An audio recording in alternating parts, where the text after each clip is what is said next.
ब्रह्मा जी ने क्यों अपनी पुत्री सरस्वती से विवाह किया? हिंदू ग्रंथों और पुराणों के अनुसार ब्रह्मा, विष्णु और महेश को सृष्टि का निर्माण करता, पालन करता और संहार करता माना जाता है। परंतु आप सोच रहे होंगे कि विष्णु जी और भगवान शंकर के तो लाखों मंदिर हैं दुनिया भर में, फिर भी ब्रह्मा जी का मंदिर क्यों नहीं है? क्यों किसी के घर में भी इनकी पूजा नहीं होती? पूरे विश्व में केवल इनका एक ही मंदिर क्यों है, जबकि ब्रह्मा जी तो पूरी सृष्टि के निर्माण करता है? और श्रीमद् भागवत पुराण के तृतीय स्कंद के 12वें अध्याय के अनुसार ब्रह्मा जी द्वारा सृष्टि का निर्माण का वर्णन किया गया है।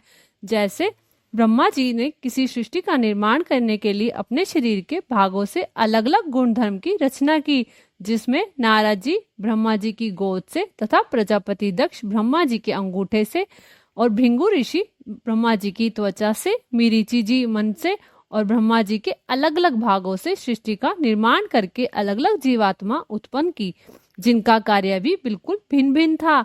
उसी तरह ब्रह्मा जी के मुख से वाणी और ज्ञान की देवी सरस्वती जी का जन्म हुआ। मत्स्य पुराण के अनुसार माता सरस्वती की कोई माँ नहीं थी।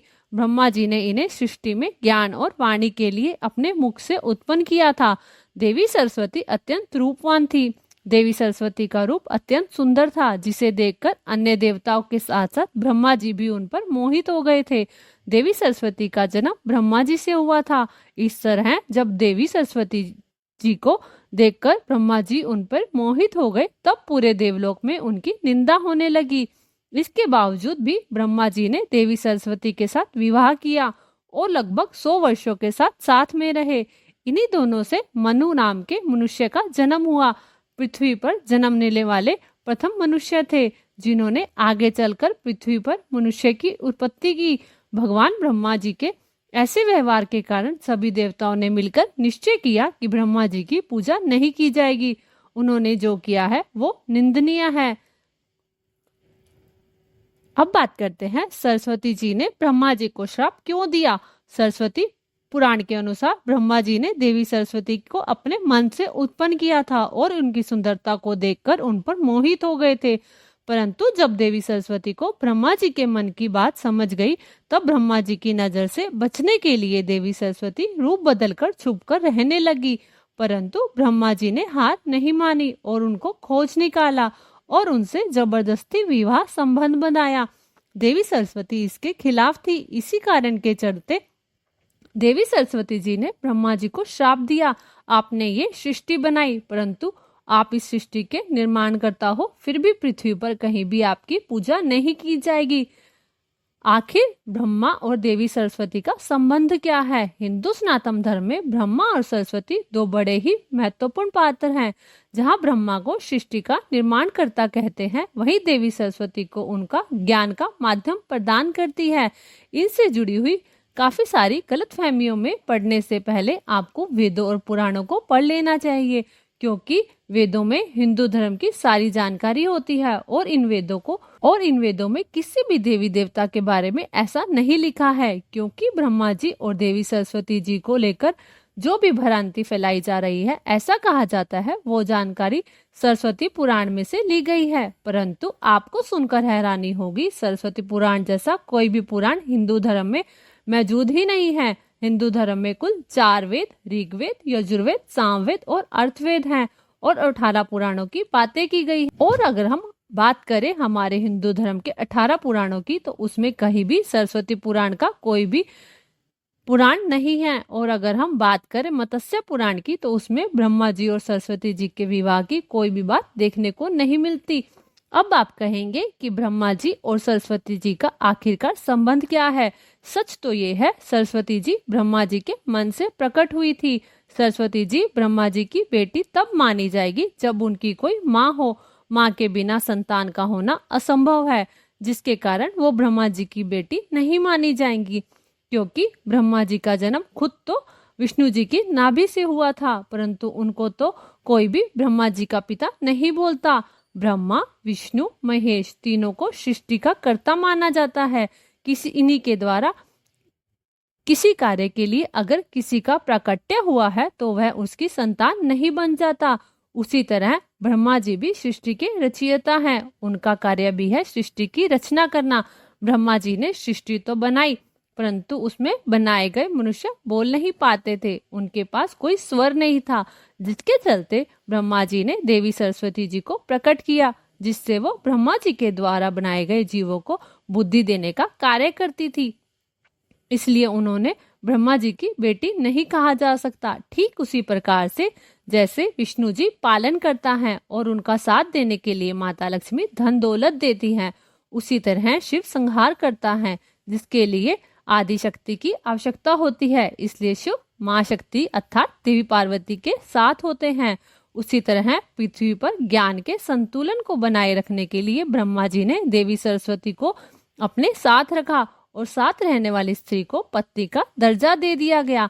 हालांकि सृष्टि का निर्माण हो जाने के बाद कुछ ऐसी घटनाएं घटी जिस कारण ब्रह्मा जी का 5 बार विवाह हुआ। इसी कारण उनकी 5 पत्नियां भी थी, जो इस प्रकार हैं। उनका नाम था सरस्वती, सावित्री, गायत्री, श्रद्धा तथा मेघा। पूरे विश्व में ब्रह्मा जी का सिर्फ एक ही मंदिर क्यों है? हिंदू पद्म पुराण के अनुसार सृष्टि का निर्माण करने के बाद धरती पर एक वज्रनाश नाम का राक्षस ने अत्यंत घोर उत्पात मचा रखा था। उसके द्वारा किए गए अत्याचारों से तंग आकर ब्रह्मा जी ने उसका वध कर दिया और वध करते समय उनके कमल पुष्प के 3 टुकड़े धरती पर पुष्कर नामक जगह पर गिर गए, जिनसे 3 बड़ी बड़ी झीलें बन गई। इन 3 झीलों को व्यष्ठा, मध्य और कनिष्ठा के नाम से जाना जाता है। इन्हीं झीलों के निर्माण के कारण ब्रह्मा जी ने वहां पर एक यज्ञ करवाने का फैसला किया। इस यज्ञ में साक्षात भगवान ब्रह्मा बैठने के लिए आए थे। जैसे कि आप और हम जानते हैं कि यज्ञ जैसे कार्य में पति के साथ पत्नी का होना जरूरी होता है। उसी समय ब्रह्मा जी की पत्नी देवी सावित्री थी। किसी कारणवश उन्हें अपने पति के पास आने में विलंब हो रहा था और बिना पत्नी के यज्ञ पूर्ण नहीं हो सकता था। तब ब्रह्मा जी को विष्णु जी ने एक सुझाव दिया कि ब्रह्मा जी का विवाह कर दिया जाए। इस पर नारद जी ने वहां एक साधारण गायत्री नाम की कन्या को ब्रह्मा जी के साथ विवाह करने के लिए मना लिया और वह ब्रह्मा जी के साथ यज्ञ मंडप में बैठकर पूजा करने लगी। तभी वहां माता सावित्री आ गई। ब्रह्मा जी के साथ बैठकर दूसरी कन्या को देख वह बहुत क्रोधित हो गई। तभी उन्होंने क्रोध में आकर ब्रह्मा जी को शाप दिया कि धरती पर कहीं भी आपकी पूजा नहीं की जाएगी। और जब उन्हें ये पता चला कि भगवान विष्णु ने ब्रह्मा जी को ये सुझाव दिया है, तो उन्होंने भगवान विष्णु को भी पत्नी से विरह का श्राप दे दिया, जिस कारण त्रेता युग में भगवान विष्णु ने जब प्रभु श्री राम के रूप में अवतार लिया तो उन्होंने माता सीता से बिछड़ने का दुख भोगना पड़ा। और जब उन्हें ये पता चला कि नारद जी ब्रह्मा जी के लिए लड़की खोज कर लाए हैं, तो उन्होंने नारद जी को भी आजीवन कुंवारे रहने का श्राप दिया।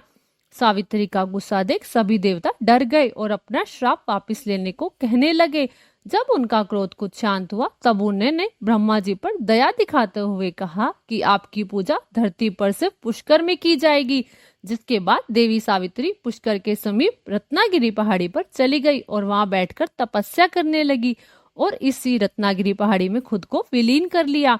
ब्रह्मा जी के साथ पुष्कर में सावित्री देवी का भी मंदिर है, जो ब्रह्मा जी के मंदिर के साथ न होकर ऊपर की पहाड़ी पर स्थित है, जहां पहुंचने के लिए सैकड़ों सीढ़ियां चढ़कर जाना पड़ता है। और देवी सावित्री के मंदिर के ठीक नीचे वे 3 झीलें हैं। कार्तिक पूर्णिमा के दिन पुष्कर में मेला लगता है, क्योंकि कार्तिक पूर्णिमा के दिन ही ब्रह्मा जी ने पुष्कर में यज्ञ करवाया था। इसलिए अभी तक कार्तिक पूर्णिमा के दिन पुष्कर में मेला लगता है, जिसमें हजारों संख्या में लोग आते हैं और ब्रह्मा जी की पूजा करते हैं। दोस्तों, आपको ये कहानी कैसी लगी कमेंट करके जरूर बताएं और हमारी वीडियो को लाइक जरूर करें और ऐसी ही धार्मिक कहानियां सुनने के लिए हमारे चैनल को सब्सक्राइब जरूर करें। धन्यवाद। राधे राधे।